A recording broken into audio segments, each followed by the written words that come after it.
Paz de Cristo, queridos.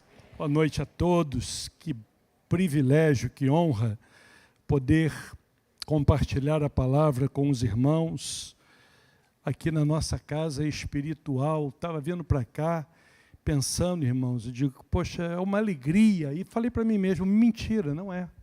Nada de alegria. Alegria é quando a gente vai embora. Agora que tu sobe aqui, pensa na pressão de estar olhando para vocês. Eu estou doido para pregar e meter o pé. Lógico, então não é uma alegria, mas é uma honra. Prazer estar aqui com os irmãos para poder compartilhar a palavra de Deus. E diante de tanta coisa ruim que às vezes nós vemos nos noticiários, eu tenho agradecido a Deus todos os dias, porque nós temos liberdade na nossa nação de proclamar o Evangelho, sair das nossas casas para ir para a igreja, para congregar, para evangelizar, para divulgar, difundir o reino de Deus aqui na terra. Então, glórias a Deus pela nossa nação, porque nós temos liberdade de expressão. Diante de tanta coisa ruim, a igreja ainda está fazendo a diferença. A Deus seja a glória.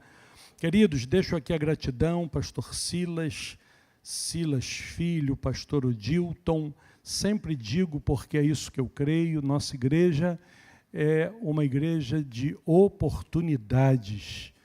Uma igreja de oportunidades. Obrigado por esse privilégio. Eu quero que você, por gentileza, abra aí a sua Bíblia em Marcos, capítulo de número 2, um texto que é conhecido da igreja, está também em Mateus 9 ou em Lucas 5, que fala sobre o paralítico de Cafarnaum.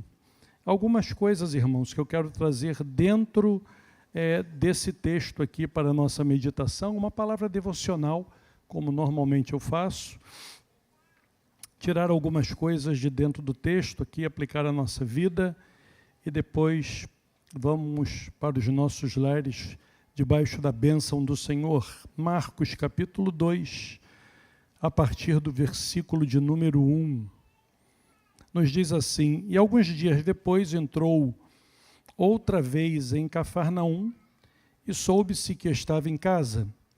E logo se ajuntaram tantos, que nem ainda nos lugares junto à porta eles cabiam, e anunciava-lhes a palavra.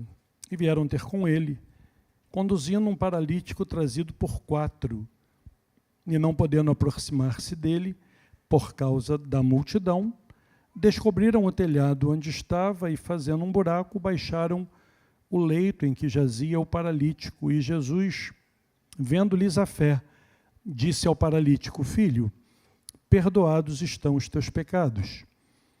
E estavam ali assentados alguns dos escribas que arrazoavam em seu coração, dizendo: Por que dizeste assim blasfêmias? Quem pode perdoar pecados, senão Deus? E Jesus, conhecendo logo em seu espírito que assim arrazoavam entre si, lhes disse: Por que arrazoais sobre estas coisas em vosso coração? Qual é mais fácil? Dizer ao paralítico: estão perdoados os teus pecados, ou dizer-lhe: levanta-te e toma o teu leito e anda?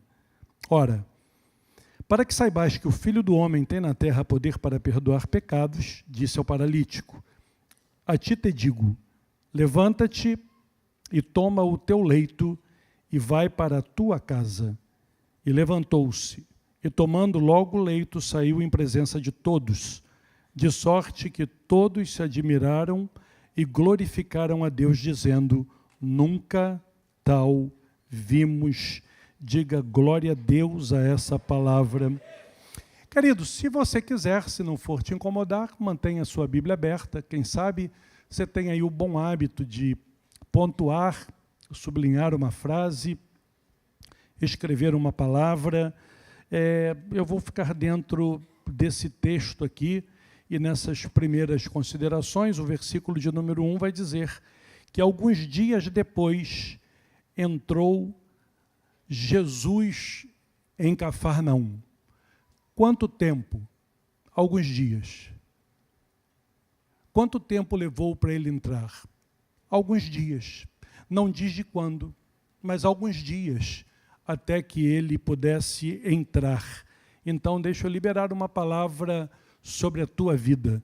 Não importa quanto tempo você esteja esperando, Jesus vai entrar na tua casa, vai entrar no teu matrimônio, vai entrar na tua família, vai entrar na tua vida financeira, vai entrar na tua vida emocional. Jesus vai entrar. Pode parecer que está demorando alguns dias, algum tempo, mas ele vai entrar. Diz a palavra do Senhor que ele entrou outra vez.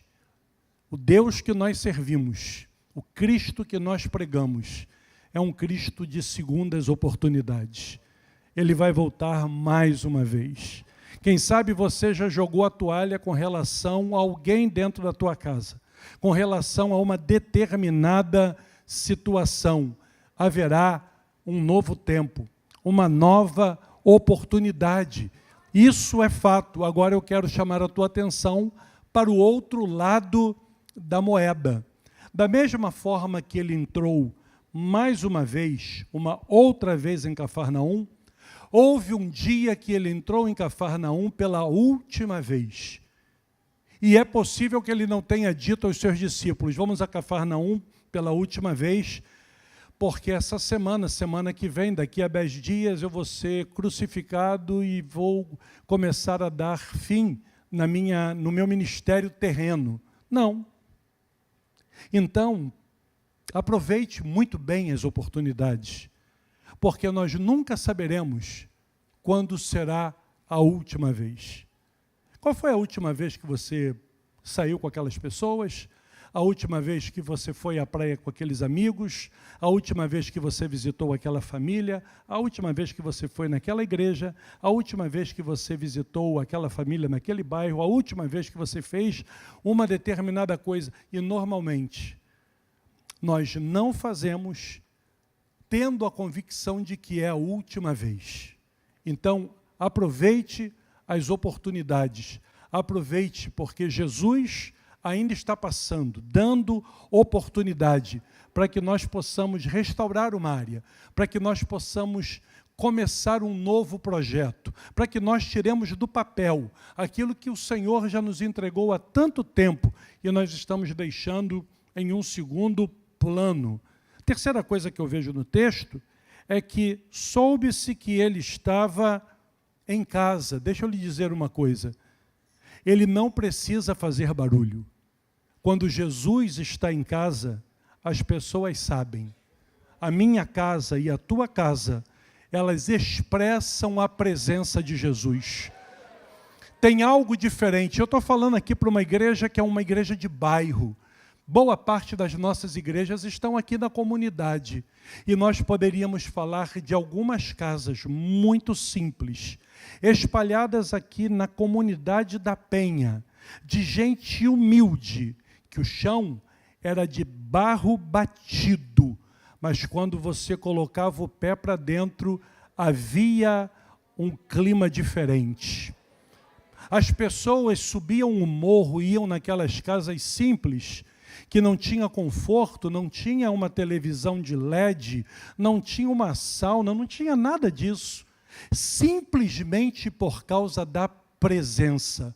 Porque quando Jesus está na casa, não dá para esconder. Não tem como você mascarar. Tem alguma coisa de diferente na tua casa. É Jesus.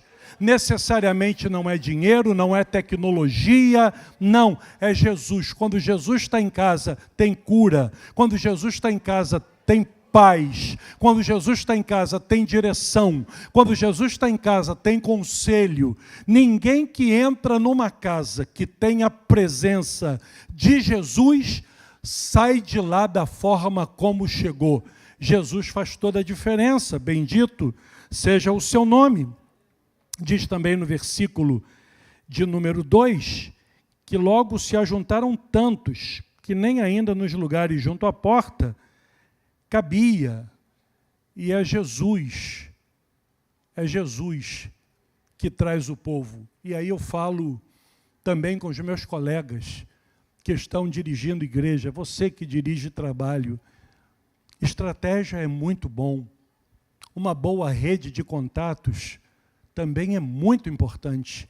Ter um lugar bem preparado também é muito importante. Mas se você tiver tudo isso e não tiver Jesus, não vai juntar povo. Não junta. Quer juntar gente? Coloca Jesus. Ele atrai as pessoas. Diz a palavra do Senhor que ele anunciava-lhes a palavra. Então, o que leva as pessoas a essa casa é a presença de Jesus que anunciava a palavra. Glórias a Deus, porque nós somos a igreja da palavra. É a palavra que nos dá direção, é a palavra que nos alimenta, é a palavra que nos fortalece, é a palavra que nos esclarece, é a palavra que nos dá paz, é a palavra que nos tempos de guerra nos assegura que podemos deitar, dormir e descansar, porque só o Senhor nos faz repousar em segurança. É a palavra de Deus. Sabe por que é que você saiu do teu trabalho cansado e veio direto para essa igreja?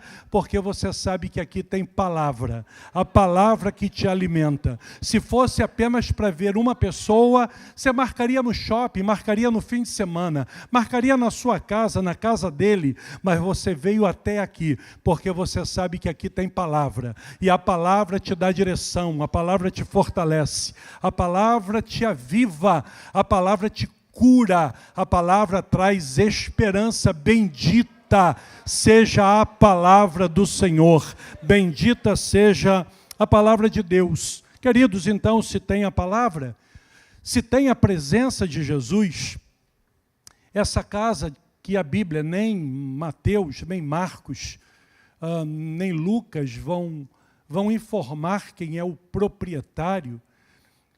Se tem Jesus, tem povo, tem palavra, tem cura, é uma igreja. Ali virou uma igreja, pronto.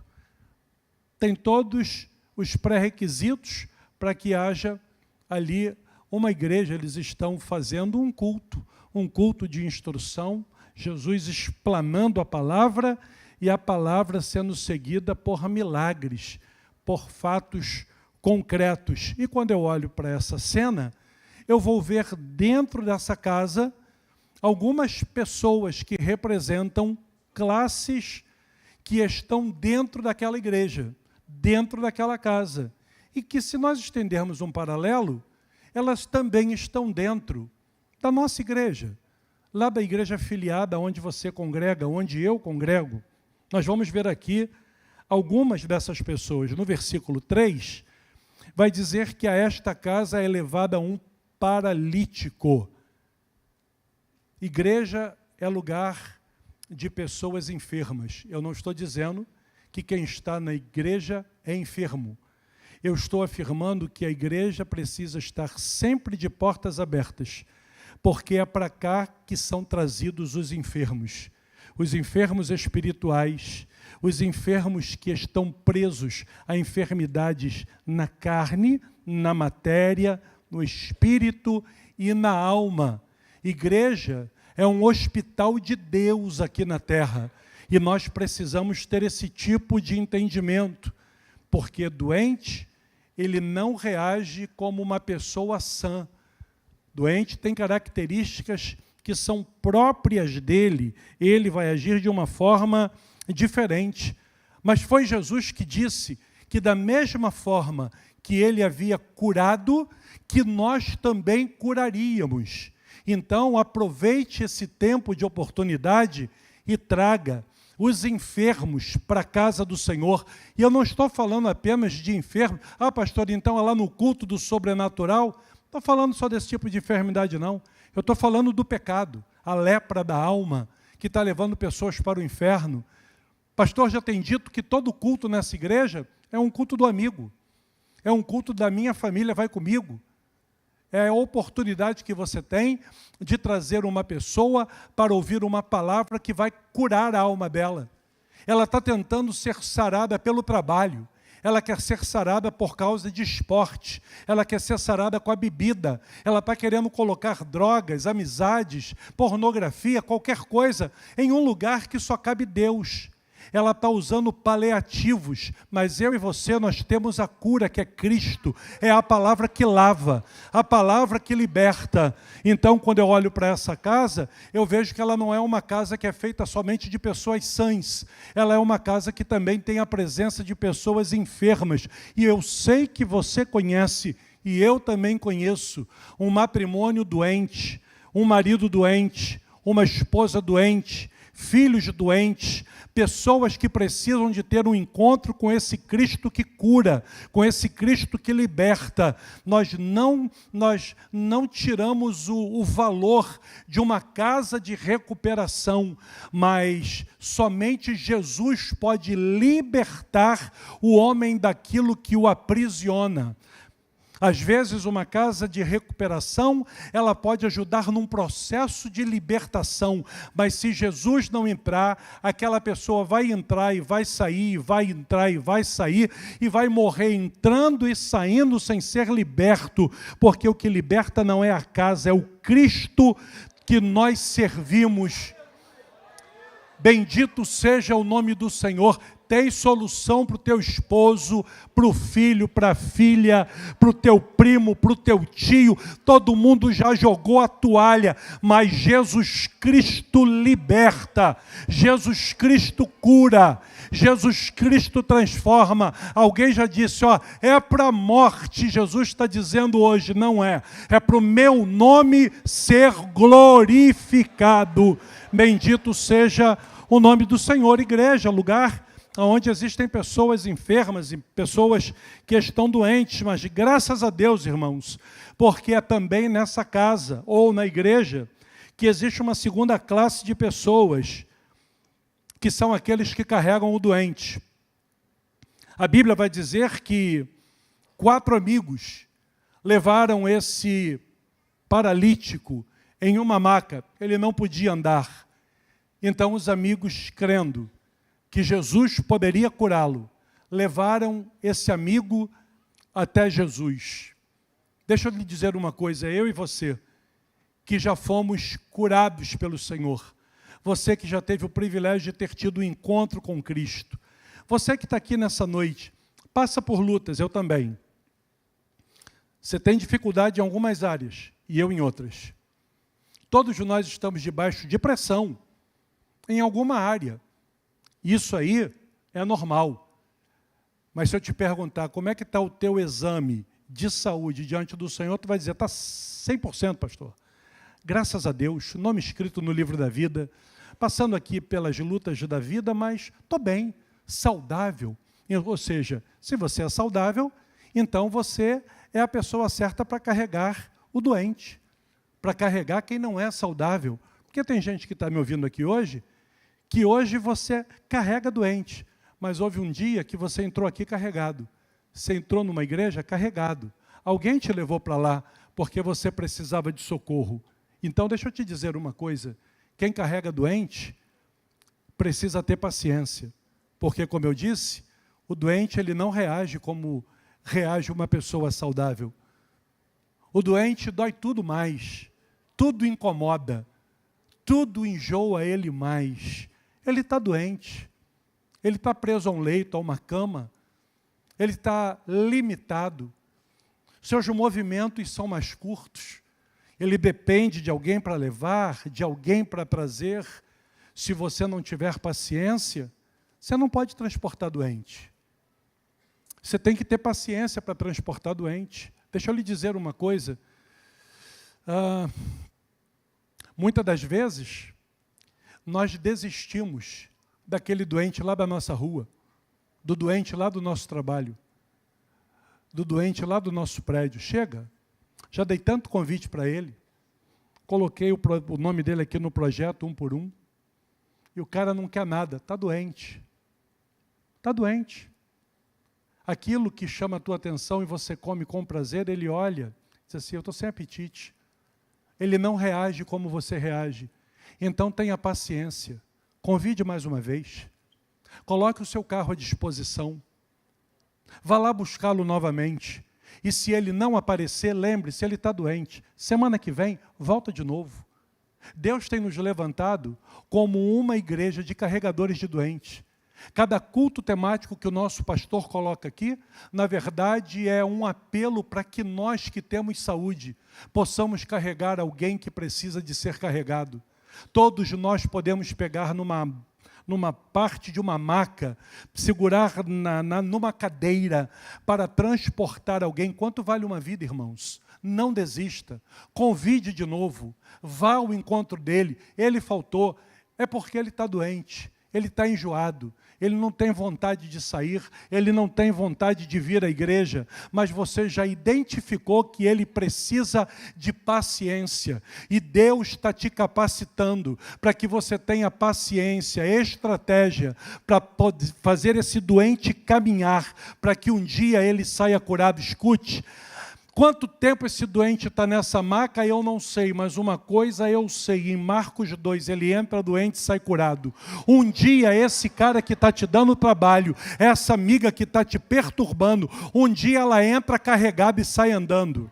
Um dia ela vai sair daqui correndo. Um dia você está carregando ela, no dia seguinte ela está te ajudando a carregar um outro doente, ele está te ajudando a carregar um outro doente. Então, se você foi chamado para carregar doente, paciência. Doente precisa ser carregado com paciência, não é de qualquer jeito, afinal de contas, ele não tem tanta saúde assim. Tem uma terceira classe de pessoas, que está no versículo de número 6, e diz assim: estavam ali assentados alguns dos escribas que arrazoavam no seu coração, dizendo: por que diz esse assim blasfêmias? Quem pode perdoar pecados senão Deus? Observe uma coisa. Eles não estavam ali para perdoar pecados, nem podiam. Eles não foram ali para carregar doentes. Eles não estão ali porque eles são os donos da casa. Eles não estão ali porque foram convidados por Jesus e os seus discípulos. Mas eles também estão na casa. E essa terceira classe é a classe que critica, porque nunca está satisfeita com nada. Jesus pediu para ele perdoar? Não. Jesus pediu para eles curarem? Não. Jesus pediu para eles darem o lugar deles? Não. Jesus pediu para eles saírem da casa? Não. O dono da casa perguntou quem foi que convidou? Não. Eles não têm nada a ver com aquele processo, mas eles estão criticando tanto quem está doente, precisando de socorro, como quem está curando, que é Jesus que tem autoridade para fazer. Gente que nunca está satisfeita com rigorosamente nada, e parece que a vida dele é criticar. Estão na igreja, mas parece que não são corpo. Quando eu olho, eles são aquela classe que o nosso pastor sempre diz, que era aquela classe que Jesus não gostava, classe dos religiosos. Porque quem vive de religião não tem tempo para viver as transformações do Evangelho do Reino. Você já tem ouvido nesse púlpito que nós não temos uma religião. O que nós temos é um modelo de vida de Cristo. O Evangelho não tem extremos. Uma das grandes benesses do Evangelho é o equilíbrio. Nós nunca estamos nem numa ponta, nem na outra. É estilo de vida, é modelo de vida. Nós não estamos presos a leis, a dogmas. É a palavra do Senhor que diz que nós viveríamos debaixo do amor. É um amor que constrange, é um amor que tem limites. Mas é Jesus que está dizendo: eu estou tirando o peso e o jugo da lei e estou substituindo pelo amor. É diferente, é muito diferente. Essa classe só critica, não faz nada, mas critica. Está dentro da casa e critica. Se fosse eu, fazia assim, mas não é. Porque se me chamassem para dar uma opinião, ninguém te chamou. Mas, porque numa outra igreja, você não está numa outra igreja, você está nessa igreja. Para de criticar. Faz aquilo que Deus te chamou para fazer. Ande debaixo de obediência. Permita que Deus transforme a tua vida. Eu estou falando por hipótese. Não estou dizendo que você é assim, por favor, não me entenda mal. Eu estou falando por hipótese. Precisamos mudar. criticamos tudo. Critico o louvor. Por que essa bateria toda do lado direito? Pô, tem uma igreja lá que ela fica do lado esquerdo, é um sonzão. Qual é o problema, irmãos? Você veio aqui para adorar ou veio para criticar? Mas é o pastor que vai falar de novo. Você veio o quê? Para adorar ou veio para criticar? Afinal de contas, você veio para ver o doente ser curado ou você veio para criticar porque o doente vai ser curado?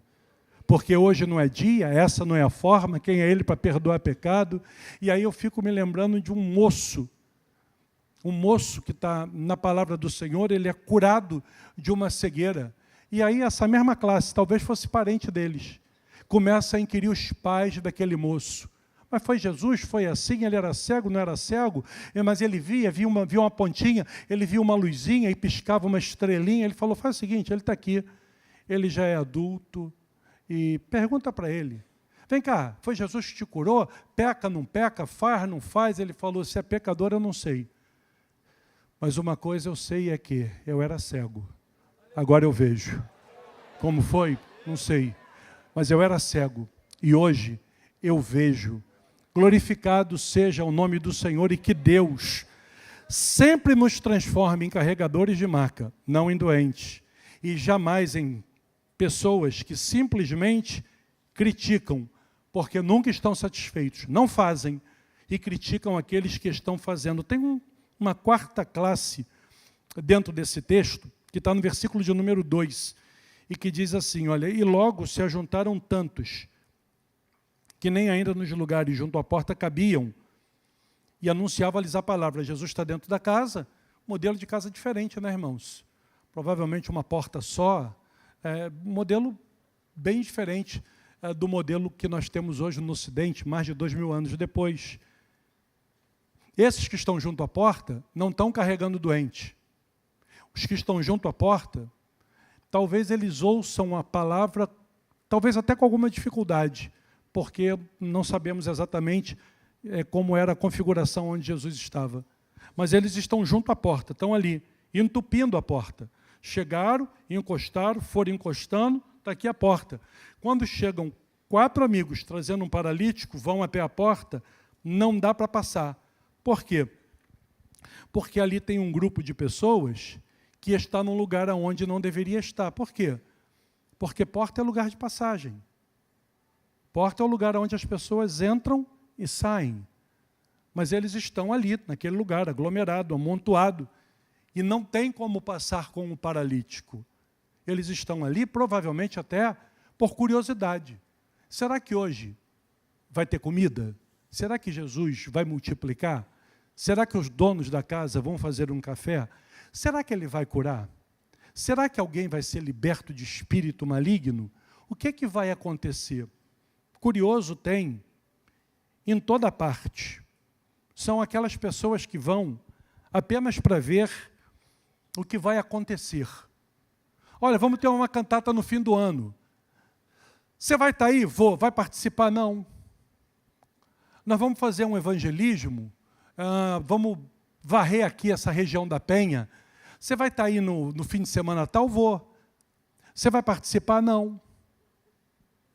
Nós vamos fazer uma programação. Você pode ir com a gente? Vou, mas eu não vou participar, não. Até vai. Ocupa espaço, mas não participa. E curioso atrapalha, irmãos. Curioso, ele normalmente ocupa o espaço de quem poderia estar trabalhando, de quem poderia estar cantando, estar pregando, estar fazendo alguma coisa. É legal, já falei isso aqui, e é fato, é característica do curioso. Ele se coloca no lugar da passagem, é a porta, você precisa passar, você está carregando um enfermo, você tem prioridade. Tem prioridade.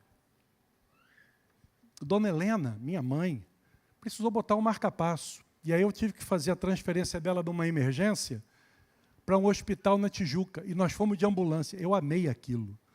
Lógico que se eu pudesse não colocar o marca-passo nela, seria muito melhor. Mas eu amei. O trânsito fechado na lagoa, quando ele ligou a sirene, prioridade total. Os carros quase se jogavam dentro da lagoa. Eu digo, que beleza, rapaz, prioridade total. Porque tem alguém que está transportando o doente, todo mundo sai da frente. Ninguém para o carro, desce acima, tem algum doente aí dentro? Ou tu está levando o médico para lanchar? Não, sai da frente, deixa a pessoa passar, dá passagem. Deixa eu lhe dizer uma coisa, o curioso, ele está no lugar que alguém que está com a sirene ligada está pedindo passagem. Curioso, ele não foi chamado para aquilo, não é para cantar. Ele não foi chamado nesse momento, não é para pregar. Nesse momento ele deveria estar levando enfermos. Mas ele está parado olhando o que está acontecendo. E aí quando chega alguém perto do curioso que está na porta e pede licença, dá licença, aí o curioso, ele é o dono do lugar, ele já olha irritado. Quer passar? Não. Vim só para saber o resultado do jogo, saber se tu sabe se vai chover esse fim de semana. Não, absolutamente. Na verdade, eu vim para ficar do teu lado, para ninguém passar, porque eu estou vendo uma brecha, mas eu vou somar contigo e definitivamente agora, fechamento. Ninguém... É lógico que eu quero passar. É evidente. Curioso, irmãos? Pedra de tropeço. Pedra de tropeço. Porque está no lugar que não deveria estar. Não deveria estar. Irmão, pedra de tropeço jamais vai ser desse tamanho. Porque esse tipo de pedra não derruba ninguém, porque você vê. A pedra de tropeço é uma pequenininha parecida com esse espaço aqui pequeno, onde tem uma tomada. Tão pequeno que tu chuta e tu não vê. Volta para conferir, para ver se era uma pedra mesmo e vai ver que é. Já arrebentou teu pé, já arrebentou tua sandália, já te derrubou, já te ralou, porque era uma coisa aparentemente insignificante que estava no lugar que não deveria estar. Como é bom a gente saber qual é o nosso lugar no corpo de Cristo. Nós fomos chamados para trabalhar, fomos chamados para carregar doentes, fomos chamados para ser agentes de esperança. Eu e você temos uma palavra que muda, uma palavra que transforma, e eu tenho ouvido o pastor, nosso pastor falar aqui nesse altar, tu está preocupado com a reputação de Deus? Tu está preocupado com a reputação de Jesus? Por que é que você não está trazendo o enfermo? Está preocupado dele chegar aqui e não ser curado? Está preocupado dele chegar doente e voltar doente? Deixa que Deus cuida do nome dele. Faça a tua parte, eu faça a minha parte. Vamos levar os doentes, porque eu tenho certeza que essa casa é uma casa de misericórdia, é uma casa de cura, uma casa de transformação. E a quinta classe de pessoas que eu vejo é daquelas pessoas que curam, em nome de Jesus, orando, em nome de Jesus, ministrando a palavra, no nome de Jesus Cristo, exercendo comunhão. Deixa eu lhe dizer uma coisa, a nossa sociedade está doente, irmãos. Nós vivemos os dias que antecedem, estávamos falando eu, pastor Odilton, pastor Silas Filho, os dias que antecedem a volta de Cristo. A palavra liberta, a palavra cura, a palavra salva. E talvez você diga, pastor, eu não conheço nada da palavra, mas você sabe dar um aperto de mão, você sabe dar um abraço, você sabe dizer Jesus te ama, você sabe dizer seja bem-vindo, você sabe dizer que bom que você veio hoje ao culto, vamos tomar um café. As pessoas que estão sendo rejeitadas, como o nosso pastor costuma dizer, a coisificação do homem, ser humano colocado em segundo plano como se nada fosse. Coisas têm muito mais valor do que pessoas, mas eu e você temos um Espírito que nos orienta, que nos ensina a carregar doente, e quando você chega aqui no estacionamento da igreja, tu bota os olhos em alguém e diz assim, vou dar um aperto de mão, vou dar um abraço, vou dizer Jesus te abençoe. Eu vou dizer uma palavra, você vai voltar com a resposta que você veio buscar. Você vai encontrar a tua casa em paz. Deus tem a solução para aquilo que você não tem. Às vezes uma frase muda a vida de uma pessoa. Eu e você fomos chamados para isso, irmãos. Para exercer misericórdia, para abraçar essas pessoas, para ajudar a caminhar, para criticar menos. Sempre ele, sempre caindo, sempre dessa forma é doente. Doente tropeça. Doente cai, as juntas falham, de vez em quando ele cai, mas um dia ele vai ter um encontro derradeiro com Cristo, nunca mais vai cair, nunca mais vai tropeçar, nunca mais vai ter aparência de enfermo, vai carregar doentes, vai pregar a palavra, vai exercer misericórdia, vai abraçar as pessoas, vai buscar aqueles que estão caídos. Quem somos eu e você dentro dessa casa? Quem somos eu e você na igreja do Senhor Jesus? Para a gente pensar, irmãos, para a gente pensar o que nós temos feito nesse tempo. Como é a nossa posição dentro dessa casa? Nós estamos carregando? Estamos sendo carregados? Estamos atrapalhando quem carrega? Estamos criticando quem está fazendo?